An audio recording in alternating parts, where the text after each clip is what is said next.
pas correct, lo Top FM. Côte tout noir, vin blanc. Un grand bonjour à tous. Bienvenue dans une nouvelle édition de Correct Pas Correct. Depuis un certain temps, il y a un thème qui dans l'actualité, c'est prête-nom par rapport à un sujet qui dans l'actualité. Aujourd'hui, nous pour cause donc du phénomène de prête-nom et aussi de proxy. Donc, qui la loi dire le saban concept là, c'est la question que nous peut aborder aujourd'hui avec la notaire Varuna Punchu. Ahmed, bonjour et merci de votre présence. Bonjour à tous les auditeurs également.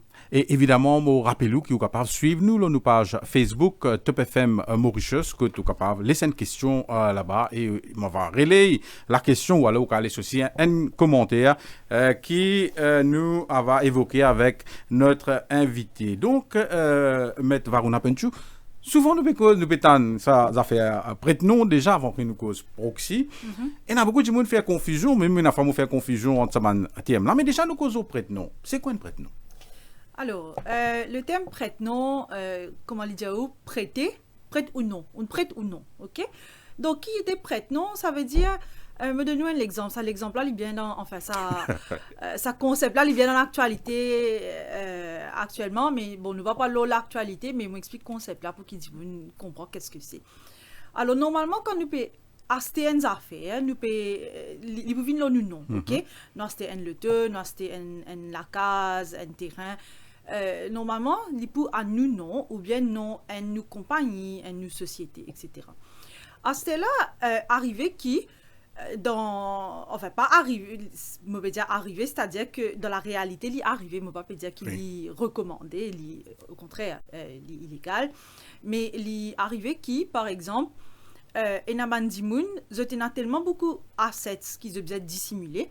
Par exemple, je n'ai pas gagné droit propriétaire de sa quantité de bien là, parce qu'ils n'ont pas pour justifier. Que tu peux éveiller les soupçons. Voilà. Que tu peux gagner, par exemple, me donne un exemple pour Dimoun comprend. Un Dimoun, il travaille quand il gagne un salaire de 15 000 roupies par mois. Ok, officiellement.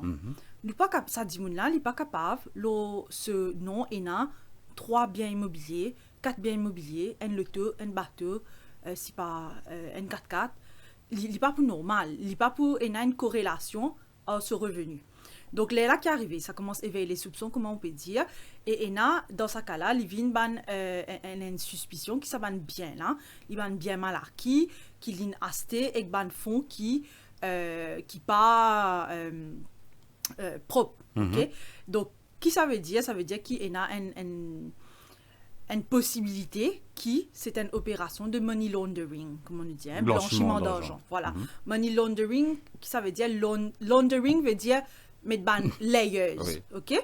Blanchiment, comment on dit blanchi casse? C'est qui? Je prends une casse qui d'une source qui sale, qui provenait peut-être d'un vol, d'un braquage, de la drogue, de corruption, de trafic d'hommes, peu importe qui y était.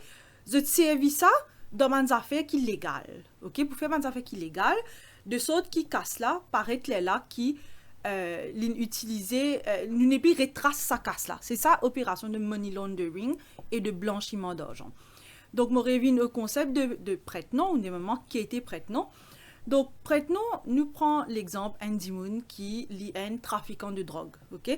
Encore une fois, rien à voir avec l'actualité, je peux donner un exemple. Tout simplement. Souvent, c'est bon, Andy Moon qui dans la qualité activité là, qui souvent utilise sa. Voilà, il est capable de faire comment un trafiquant de drogue, il est capable tout simplement Andy Moon qui est un commerçant, mais il y a un commerçant qu'il peut traiter en cash, vous comprenez? Donc, il ne peut pas déclarer suffisamment ce taxe, il ne peut pas déclarer ce casse, etc., pour les besoins de income tax, pour VAT, etc. Donc, tout ce cas-là, qui est arrivé, c'est qu'il nous dit, par exemple, un marchand d'al pourri. Il est supposé faire X quantité de casse par mois qu'il peut déclarer à un mois. À cela, ça dit, là, demain, nous trouver, en réalité, l'IP gagne peut-être 6-7 fois sa quantité de casse qu'il peut déclarer là. Là, il peut investir sa casse là parce qu'il peut dire parce qu'il est supposé payer taxe, ça grosse somme là, mais il peut déclarer bien moins. Ok? À cela, qui est arrivé, il n'est pas capable d'acheter, comment on peut dire, il n'est pas capable d'acheter une la case qui vaut 25 millions, il met ce nom. une villa parce qu'il est pour louche, il peut dire, elle m'a pour dire, ben, ok, vous pouvez déclarer telle quantité de casse pour moi. Comment ça se fait qui vous pouvez capable d'acheter un bien qui vaut 25 millions? Là, qui je te fais? Moi, pas dire, encore une fois, moi, pas dire qu'il y a une bonne affaire, moi, dire que c'est mes affaires qui arrivent dans la pratique. Qui je te fais? Je dis à un petit monde comme ça, ben, ok. Moi, je peux acheter une case raisonnable, 3 millions, il paraît tali c'est qui m'a déclaré, du moins. Voilà, mon revenu. Là, il prend sa casse-là, il y a un camarade qui, dans le business, qui a justifié sa casse-là, par exemple, ou bien une famille, n'importe. Il dit, ok, je peux acheter ça la case-là, mais te mettre le tenant, ça veut dire le papier, la case-là, il est pour toi, mais en réalité, il est pour moi. Ça veut dire qu'il nous peut faire, quand nous peut faire un prête-nom, nous peut dire à Ndimoun, prête-moi ton nom, pour qui, prête-moi, comment dire, ton nom, pour qui moi, je suis propriétaire d'une affaire, ou bien moi, je fais une affaire.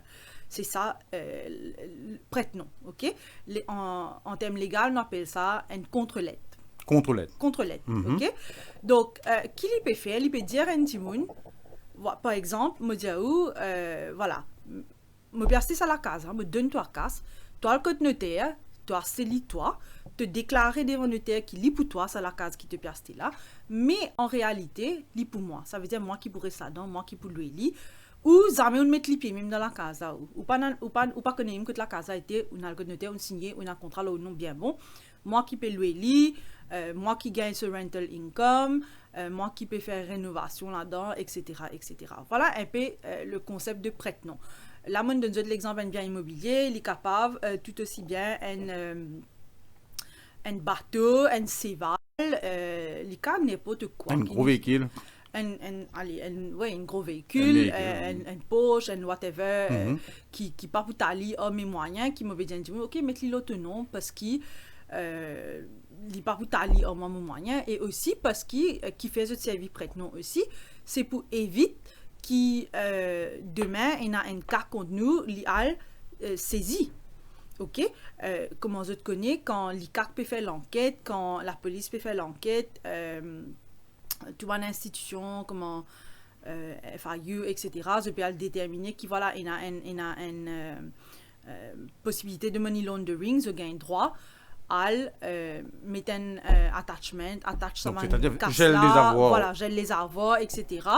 Et éventuellement saisi ça va donc on dit gel des avoirs, c'est l'argent parce que souvent nous non il pas nique l'argent, il pas nique l'argent justement parce que souvent nous entend ça dans le compte bancaire d'un dimanche gelé mais aussi ça attachment au-delà, les capables concerne les biens de cette personne. Attachment normalement les pour casse. Oui. Et qu'on a aussi la possibilité de un freezing order. Ça veut dire nous freeze the assets, l'auto, la case, terrain, peu importe qui y était, nous peut freeze ça asset là, qui ça veut dire dis-moi là les pas droit revendre. Parce que qui va arriver. Par exemple, dis-moi là il peut dire parce qu'il Maurice bien petit, tout le monde comme tout à faire. Il t'en dire que voilà, telle institution, la police peut enquêter ça dit moun là. Ok? Qu'il y fait? Il commence à faire ce ban prête-nom, revendre sa affaire là, vite, revendre, pour les caves, comment dire, regagner sa casse là, ou bien pour qu'il ne soit pas objet d'un freezing order. Ok?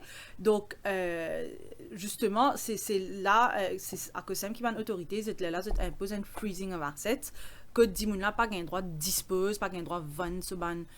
Ce bandit bien et avoir un attachment order aussi là par exemple pour avoir pour service attachment order là la banque n'importe qui institution qui doit les casse par exemple dit là il y a casse dans la banque du moment qu'il y a ça attachment order là la banque pas gain droit redonne ça dit là se casse mais là on nous peut expliquer un peu en général quand il y a un attachment order ou bien un freezing order etc.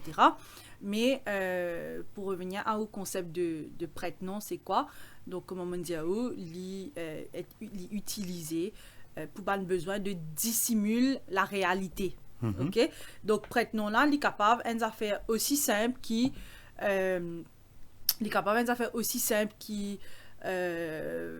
ok, moi pas envie ça dit bien là l'homme non parce qu'il m'a gagné père des mêmes mon l'autre m'a gagné père qui la banque a envie de saisir oui qui a une affaire qui comment dire dans le fond il pas li pas comment dire une affaire qui est super illégale comme on le trouve dans l'actualité, comment li cave une affaire qui est beaucoup plus grave que c'est un dimoun qui vraiment peut servir prête-nom comme pour dissimuler comment dire ce man bien mal acquis, pour dissimuler ce casse qui from fraudulent sources ou bien tainted money, comme on appelle ça. Ok, voilà. Beaucoup de questions là. Donc, mais voilà, nous vous avons une pause. Donc, nous manquons la pause. Je rappelle que notre invité, c'est la notaire Varuna Punchu.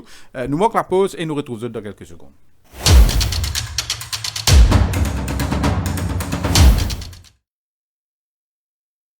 Presenting Girnar Detox Desi Kawa. Tea with a twist. Sip it along with the rising sun or savor it after a long run. Your respite during a hectic day or when you're in the mountains far away. Finest of green teas, herbs and spices. Gives a flavor that's twice as nice. Detoxing now made easy. Just dip and sip. No wonder they say, Girnar, my chai, my time.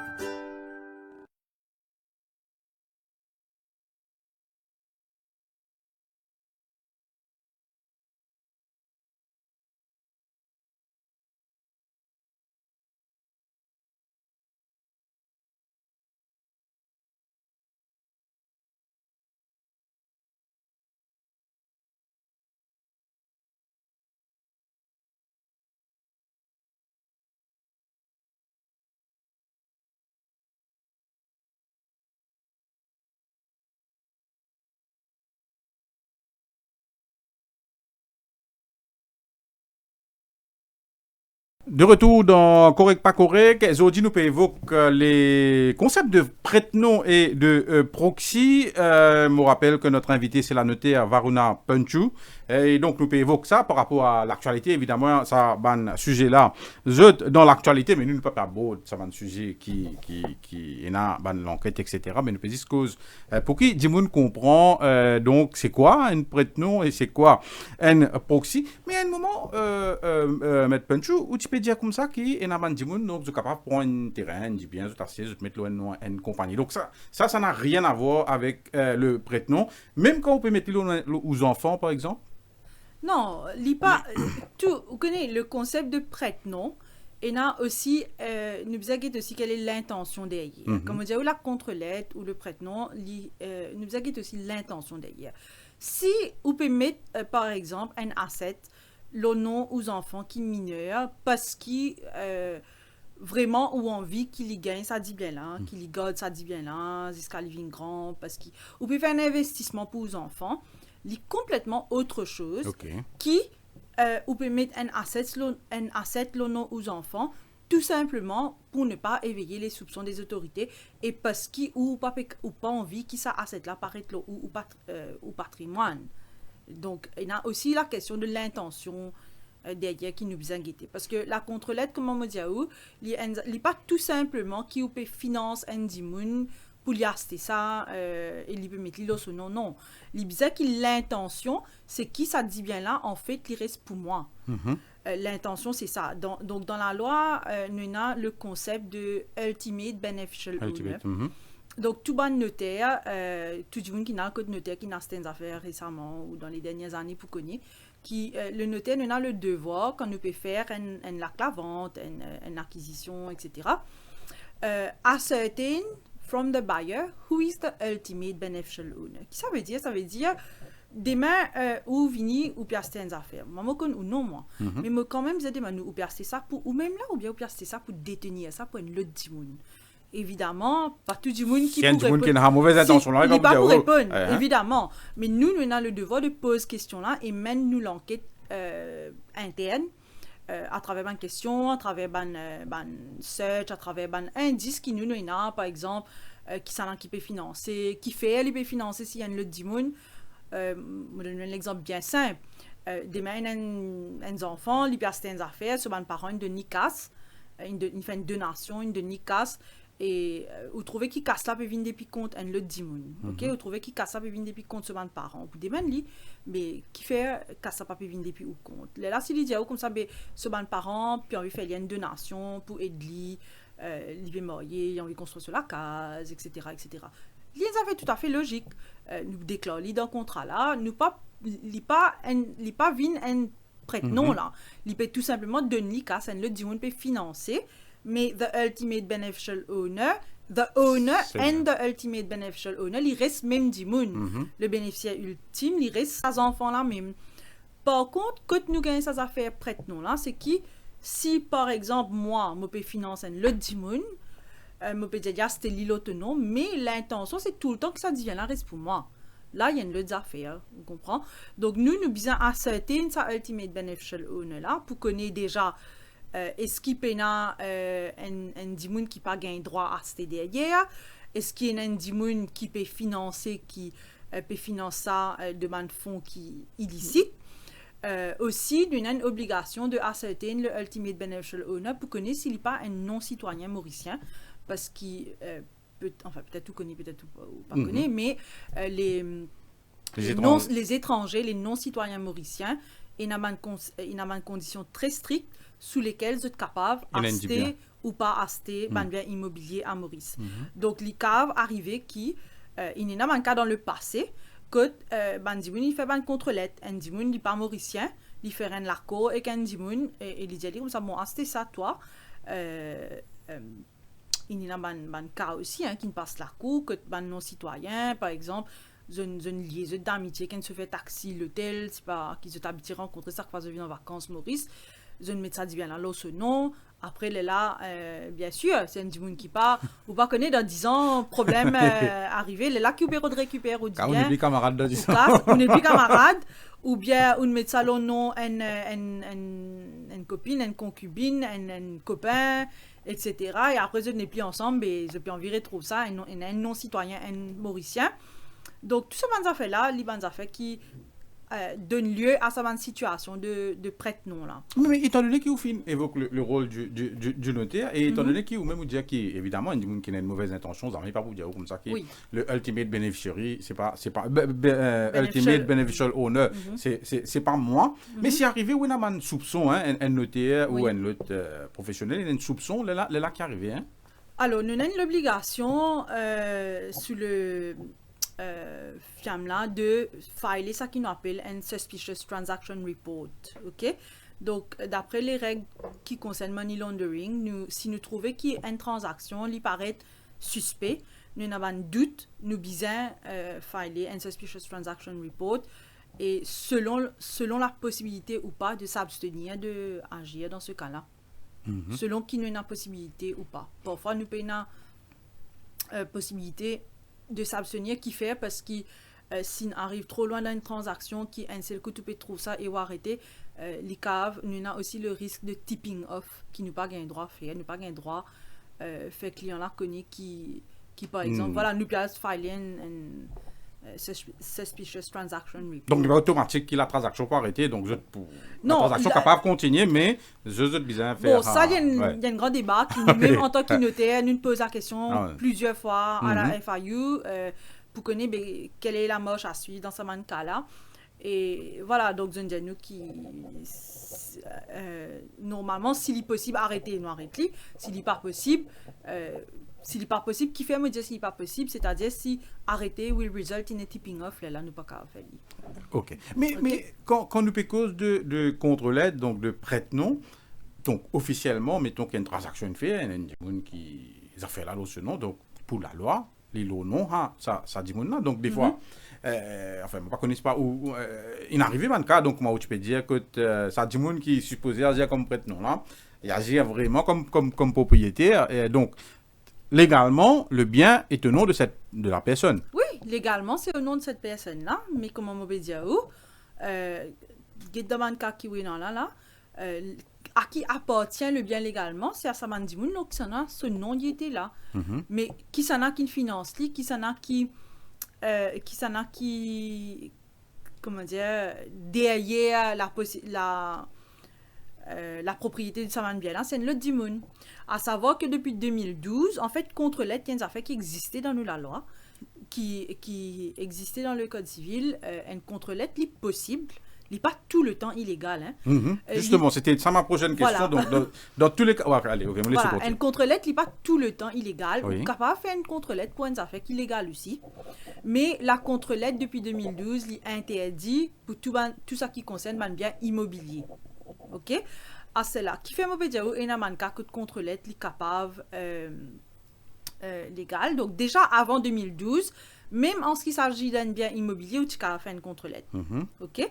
Là, petit à petit, Maurice, toujours dans son optique de éradiquer tout ça qui est money laundering, etc., financing of terrorism, tout ça là.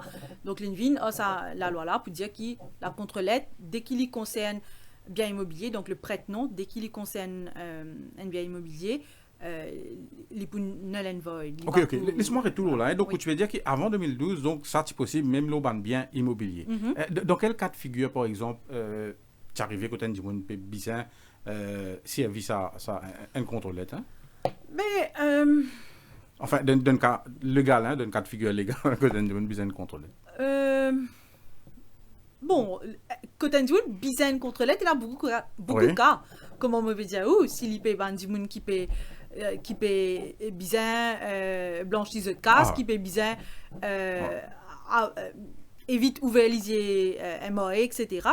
Quand les bizarre, quand l'illégal, il y a des affaires différentes. Quand ça, l'illégal, c'était dans une situation, bon, moi, avec à penser à l'exemple, quand il est vraiment légal, mais il est capable pour une raison, comment on peut dire, allons dire, où on vient investir dans nos enfants, mais où on vient mettre ça dans nos enfants parce qu'ils, disons, ou en instance, ou mariés sous communauté de biens, ou en instance de divorce, ou puis on vient certaines affaires, mais vous connaissez qu'ici vous mettez là ou non. La moitié parle pour l'autre conjoint, or ça n'a pas divorcé. Donc, ou capable, servir, peut-être, ou capable,